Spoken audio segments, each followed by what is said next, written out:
ಆಟಿ ಅಮಾವಾಸ್ಯೆಯು ತುಳುನಾಡಿನಲ್ಲಿ ಆಟಿ ತಿಂಗಳಲ್ಲಿ ಆಚರಿಸುವ ಅಮಾವಾಸ್ಯೆಯಾಗಿದೆ. ಈ ಅಮಾವಾಸ್ಯೆಯನ್ನು ಆಷಾಢ ಅಮಾವಾಸ್ಯೆ, ದೀವಿಗೆ ಕರ್ನಾಟಕ ಅಮಾವಾಸ್ಯೆ ಅಥವಾ ಭೀಮನ ಅಮಾವಾಸ್ಯೆ ಎಂದು ಕರೆಯುತ್ತಾರೆ.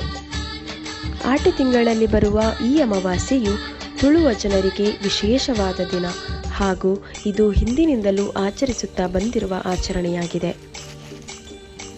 ಈ ದಿನದಂದು ತುಳುನಾಡು ಜನರು ಪಾಲೆ ಮರದ ತೊಗಟೆಯನ್ನು ಕೆತ್ತಿ ಅದರಿಂದ ಕಷಾಯ ಅಥವಾ ಮದ್ದನ್ನು ತಯಾರಿಸಿ ಬೆಳಿಗ್ಗೆ ಖಾಲಿ ಹೊಟ್ಟೆಯಲ್ಲಿ ಕುಡಿಯುತ್ತಾರೆ.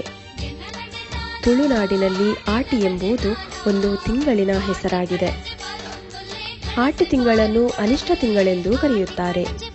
ಏಕೆಂದರೆ ಆಟಿ ತಿಂಗಳಲ್ಲಿ ಕ್ರಿಮಿಕೀಟಗಳ ತೊಂದರೆ ಅಧಿಕವಾಗಿರುವುದರ ಜೊತೆಗೆ ಅಧಿಕವಾದ ಮಳೆಯೂ ಇರುತ್ತದೆ.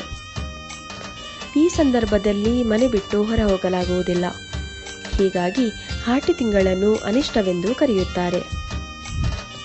ಈ ಅನಿಷ್ಟಗಳನ್ನೆಲ್ಲ ಕಳೆಯಲು ಆಟಿ ಕಳೆಂಜ ಬರುತ್ತಾನೆ ಎಂಬ ವಾಡಿಕೆ ತುಳುನಾಡಿನಲ್ಲಿದೆ. ಆಟಿ ಅತ್ಯಂತ ಹಳೆಯ ಸಾಂಪ್ರದಾಯಿಕ ಭಾರತೀಯ ಸೌರ ಕ್ಯಾಲೆಂಡರಿನ 4ನೇ ತಿಂಗಳಾಗಿದೆ. ಈ ದಿನದಂದು ಕಹಿ ರುಚಿಯ ಪಾಲೆ ಮರದ ಕಷಾಯವನ್ನು ಕುಡಿಯುವುದರಿಂದ ಅನಾರೋಗ್ಯವು ಕಮ್ಮಿಯಾಗುತ್ತದೆ ಹಾಗೂ ಇದು ಜೀರ್ಣಾಂಗ ವ್ಯವಸ್ಥೆಯನ್ನು ಸ್ವಚ್ಛಗೊಳಿಸುತ್ತದೆ ಮತ್ತು ರೋಗಗಳ ವಿರುದ್ಧ ಹೋರಾಡಲು ಔಷಧೀಯ ಶಕ್ತಿಯನ್ನು ನೀಡುತ್ತದೆ ಎಂದು ಹೇಳಲಾಗುತ್ತದೆ. ಆದ್ದರಿಂದ ಖಾಲಿ ಹೊಟ್ಟೆಯಲ್ಲಿ ಪಾಲಿದ ಕಷಾಯ ಸೇವಿಸಿದಾಗ ಅದರ ಸಂಪೂರ್ಣ ಉಪಯೋಗವಾಗುವುದು.